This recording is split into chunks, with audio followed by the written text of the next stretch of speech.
Kokeillaanpas nyt tehdä avatar. Laitetaan vähän tuo äänenvoimakkuus pienemmälle, kun näyttää kaikuvan.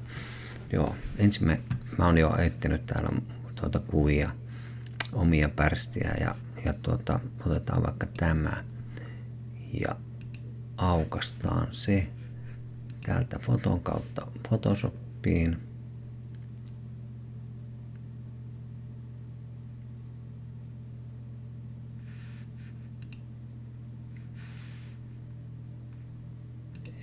OK.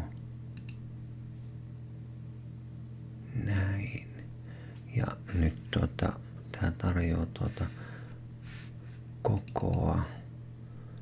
Niin otetaan tästä, tehdään tästä niin kuvan koko. Ja laitetaan se valmiiksi semmoisen kokoon, että jota avatarissa käytetään, eli 512 pikseliä per sivu. OK. Sitten vähän suurennetaan ja sitten me syvätään tämä kuva sen samalla tavalla kuin viimeksi opeteltiin. Eli otetaan tämä työkalu käyttöön ja valitaan tästä se alue, joka halutaan syvätä. Noin. Ja tämän jälkeen me mennään tänne valinta ja maski.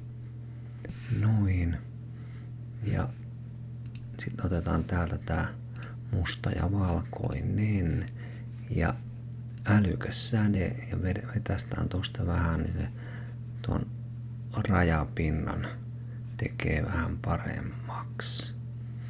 Tässä avatarissahan me ei nyt mitään huippusyväistä tarvitse tehdä, että tää varmasti riittää ja tästä muistatte varmaan, että tähän pitää laittaa tää uusi tasomaskia sisältävä taso ja hyväksytään se.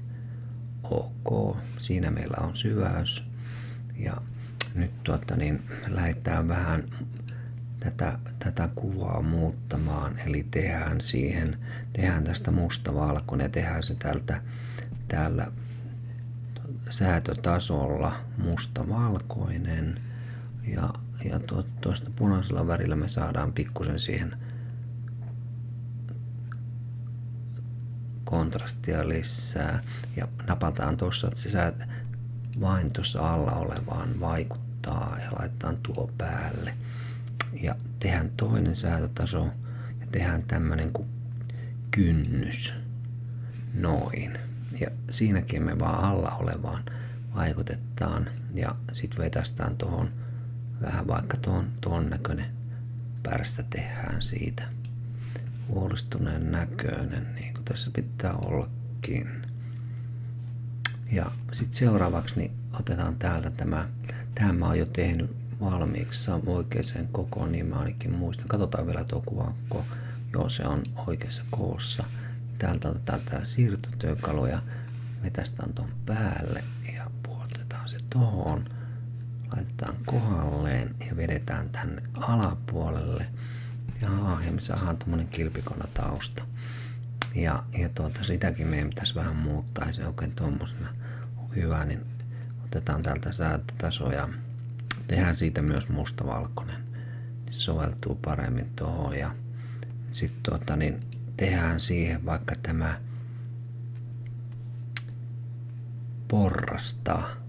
Saadaan tuosta vähän elämää tuohon ja tässähän pystyy tätä porrastusta säätelemään, että jos se nyt olisi vaikka tommonen. Ja tossa meillä nyt olisi semmonen. Tähän nyt tietysti voisi jotain muutakin laittaa, mutta tehdään nyt tämän näköinen. Ja nyt meidän pitää tämä viedä täältä tallenna webbiä varten. Ja täällä mulla on valmiina tää PNG8, eli näistä avatareista tehdään yleensä PNG8 ja tuossa laitetaan tallenna ja nyt hämmästellään mihin se sen tallentaa. Me voitaisiin tallentaa se vaikka tuohon työpöydälle, niin me helposti löydetään se, eli tallennaa.